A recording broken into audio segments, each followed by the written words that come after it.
जय हिंद। देखिए, भारत के बगल में ये म्यांमार है। अब बहुत जल्दी यहाँ एक युद्ध शुरू होने वाला है। म्यांमार में यहाँ एक नया देश का निर्माण करने की योजना है, जो इसके निचले भाग रखाइन से स्टार्ट होगा। और इस नए देश के निर्माण में सबसे बड़ी बाधा बन रही थी शेख हसीना। इसीलिए अमेरिका ने शेख हसीना को यहाँ से बाहर कराया और यहाँ पर उनके जगह पे मोहम्मद यूनुस को बैठाया गया। मोहम्मद यूनुस अब इसके लिए आगे बढ़ते गए हैं। देखते चलते हैं कि कैसे कैसे इस देश का निर्माण होगा। ये हमारा भारत है, ये बांग्लादेश है और ये म्यांमार। म्यांमार का निचला भाग ये रखाइन कहलाता है। यहाँ रोहिंग्या समस्याएं बहुत ज़्यादा हैं और इसी के पास अरक्कन आर्मी वगैरह रहती है। इसी एरिया को काटा जाएगा और यहाँ सेंट मार्टिन आइलैंड है जो बांग्लादेश का है। अब ये युद्ध कैसे कैसे होगा इसको समझते हैं हम लोग। इस युद्ध में म्यांमार के ऊपर अभी क्या है कि म्यांमार की जो चुनी हुई सरकार थी आंग सांग सू की, उसको हटा के वहां पर तख्ता पलट कर दिया गया है और वहां मिलिट्री को जुंटा कहते हैं। वो जहां मिलिट्री का शासन है वो जुंटा कहलाता है। इसके ऊपर बांग्लादेश की आर्मी अटैक करने की योजना में है। यूएस अपने ट्रूप्स को भेज रहा है और एयरबेस वगैरह बनाने की तैयारी में है। तुर्की का ड्रोन अटैक के लिए होगा। इन्हीं म्यांमार पे रोहिंग्या अटैक करेंगे। चीन स्टेट को तैयार कर रहा है क्योंकि रोहिंग्या में ज़्यादातर मुस्लिम है, चीन स्टेट में ईसाई हैं और अरक्कन आर्मी में बौद्ध लोग हैं। तो ये सबको मिला के म्यांमार के जुंटा पर अटैक किया जाएगा। अब इसको समझते हैं तैयारियां कहाँ तक पहुंची हैं। देखिए, ये है हमारा भारत, ये पीला वाला बांग्लादेश है।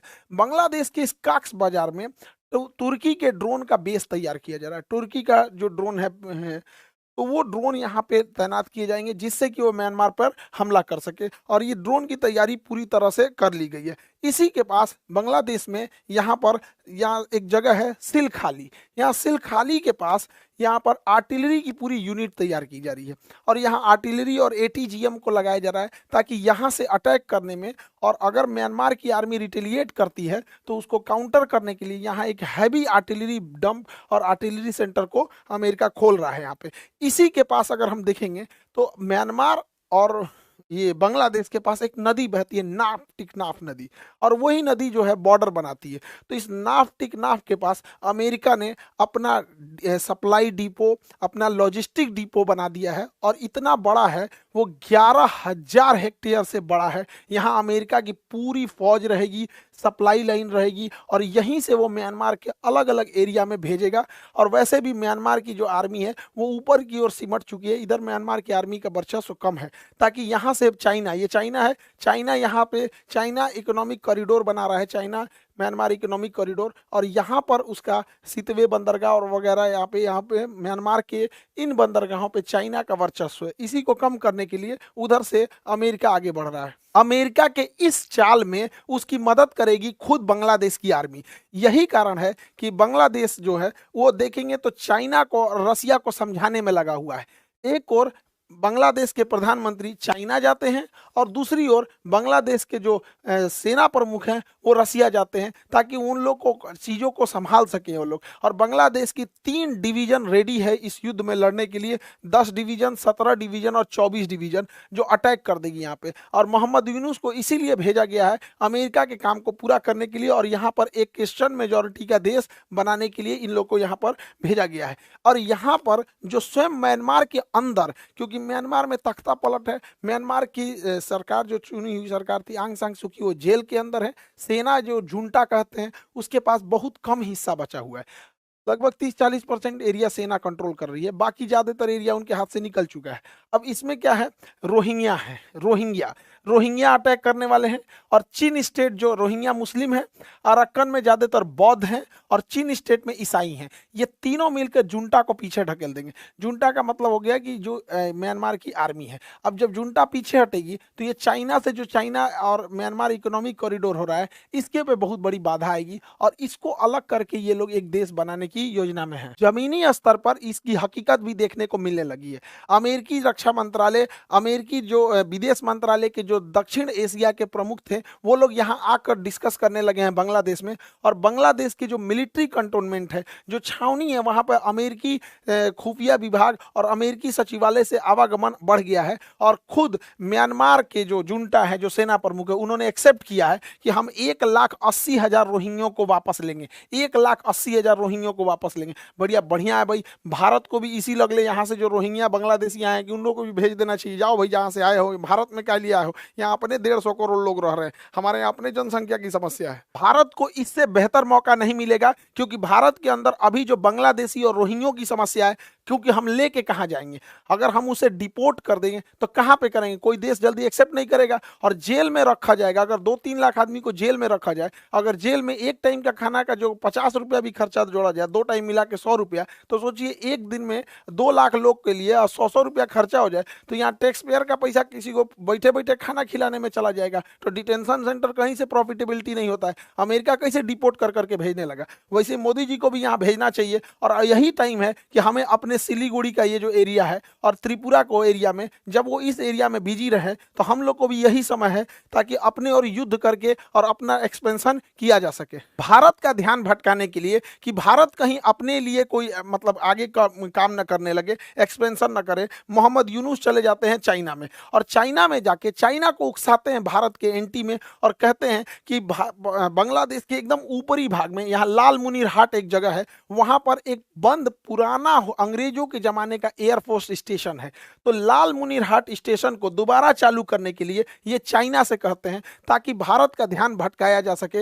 लेकिन भारत को केंद्रित रहना है कि अपनी समस्या जो बांग्लादेशी और रोहिंग्या समस्या, इसी लगे इधर भेजना है। हालांकि अभी इसमें कोई बहुत बड़ी चर्चा नहीं हुई है, लेकिन ये चाइना को निमंत्रित कर रहे हैं और भारत का ध्यान भटकाए, ताकि इस मुद्दे से भारत का ध्यान भटक सके। यहाँ एक बंदरगाह नाम है उसका मोंगला बंदरगाह, तो मोंगला पोर्ट को ये बांग्लादेश जो है, मोहम्मद यूनुस चाइना को ऑफर कर रहे हैं कि आप मोंगला पोर्ट को डेवलप कीजिए और वहां अपनी नौसेना का एक बेस बनाइए। अब भारत को जो है इस पे अपने बांग्लादेश अब बहुत डिस्टर्ब करने लग रहा है। अब इसको अगर नहीं बोला जाएगा तो ये मन बढ़ जाएगा, क्योंकि शेर का दहाड़ना जरूरी भी है, वरना जंगल के कुत्तों को लगने लगेगा कि राजा वही हो चुके हैं। अब छोटा मोटा इलायची दाना बराबर देश हम लोग को अगर आंख दिखाते रहेंगे तो कई घड़ी हम लोग कहेंगे वसुधैव कुटुंबकम, कुटाई भी जरूरी है, भय बिना प्रीत कहा। तो ये बांग्लादेश इस तरह से कर रहा है।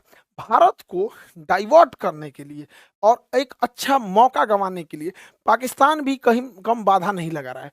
पाकिस्तान हमारे कश्मीर को तो अनस्टेबल कर ही दिया है, आतंकवाद भेज के, इंसर्जेंसी भेज के, घुटपैठ या पत्थर चलाओ, ये करो वो करो, धार्मिक उन्माद फैला दो, अमरनाथ यात्रा पे तो कभी वैष्णो देवी यात्रा पे उत्पाद मचा दो। कश्मीर को कितना अशांत कर दिया। इतना ही नहीं, ये पाकिस्तान जो है ये पंजाब को भी अनस्टेबल कर दिया।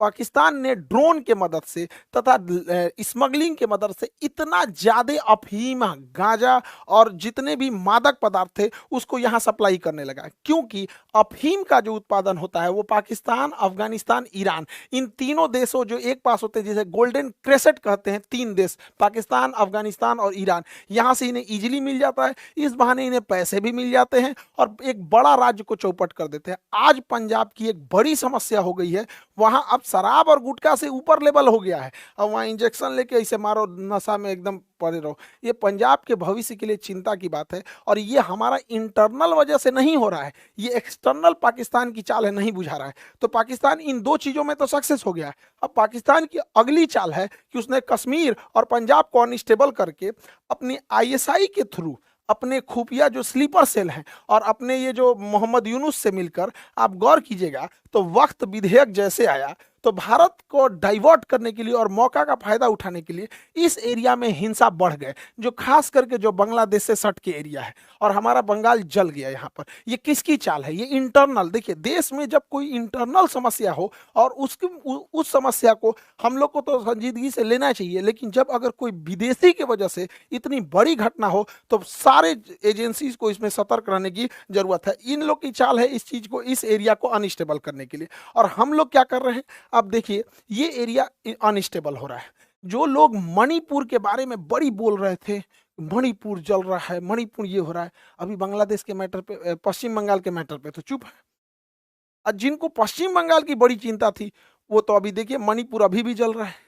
अरे कभी तो हम लोग राजनीति से बाहर आके अपने देश के बारे में सोचेंगे। आरोप प्रत्यारोप कब तक लगाएंगे कि ये उन पे आरोप लगाए, उन पे आरोप लगाए, बीजेपी, टीएमसी, ममता बनर्जी, मोदी। अरे भाई, देश जल रहा है, इधर मणिपुर, इधर पश्चिम बंगाल, इधर तो एगो झमेला है, ये इधर भी लिया जाएगा। ये इंटरनल पॉलिटिक्स से बाहर निकलने की जरूरत है। और इसमें सोचिए, भूखा नंगा पाकिस्तान, वो इतना हिम्मत उसका कि वो इधर से आके अपने स्लीपर सेल के माध्यम से, बांग्लादेशियों के माध्यम से, इधर के माध्यम से हम लोग को अनस्टेबल करा। अब आपको अगर मेन रीजन ही नहीं पता चलेगा तो आरोप प्रत्यारोप लगा के क्या मिला है किसी को? भारत के दोनों हाथ में लड्डू है। अगर अमेरिका इधर आ रहा है तो अमेरिका में अपना भी सहयोग करना चाहिए और पूरी तरह से बांग्लादेश को दिखाना चाहिए कि भैया हम लोग तुम्हें अगर निर्माण कर सकते हैं तो विनाश भी कर सकते हैं। और यही एरिया है जहां हम लोग अस्थायी तौर पे भारत में घुस गए रोहिंग्या और बांग्लादेशियों को डिपोर्ट करके यहां भेज दे सकते हैं। और मोदी जी, आपका तो परम मित्र हैं ये, क्या नाम है, ट्रंप साहब, ये तो देखें हवाई जहाज में भर भर के भेज देते हैं। आप भी हेल्प इनसे कुछ कुछ सीखिए और यहाँ पानी वाली जहाज से भेज भेज दीजिए, यहाँ हम लोग की अस्थायी रूप से समस्या का समाधान हो जाएगा। और नीट और जेई वाले बच्चे, आपका जो बैच है पटना, मुसल्लापुर और बोरिंग रोड और ऑनलाइन, दो सारे माध्यम में 21 अप्रैल को स्टार्ट हो रहा है। तो नए सिरे से जो बच्चे 21 अप्रैल को स्टार्ट हो रहा है उसमें आप लोग इनरोल हो जाएंगे। और रेलवे जो एएलपी वाले बच्चे हैं उन लोग का बैच 24 तारीख से, ऑफलाइन भी ऑनलाइन भी। तो जो बच्चे पटना में रहते हैं ऑफलाइन आएंगे, पहले 10 दिन बैठ के क्लास करके समझिए, क्योंकि ये इलेक्शन ईयर में आपकी वैकेंसी ज़्यादा आती है, इस बार आप गंवाने की, इसको मत गवाइए। और बीपीएससी यूपीएससी के बच्चों के लिए मई के फर्स्ट वीक में आप लोग का बैच स्टार्ट हो जाएगा, ऑफलाइन और ऑनलाइन दोनों। मिलेंगे नेक्स्ट क्लास में, जिसमें हम चर्चा करेंगे ट्रंप ने किस तरह से टैरिफ लगा दिया और इस टैरिफ का क्या उल्टा प्रभाव अमेरिका को पड़ेगा, भारत में कौन सी चीजें महंगी होंगी और भारत में किस आधार पर इसका फायदा होगा और किस इंडस्ट्रीज को ज्यादा फायदा, किस इंडस्ट्रीज को लॉस होगा। मिलेंगे नेक्स्ट क्लास में। जय हिंद।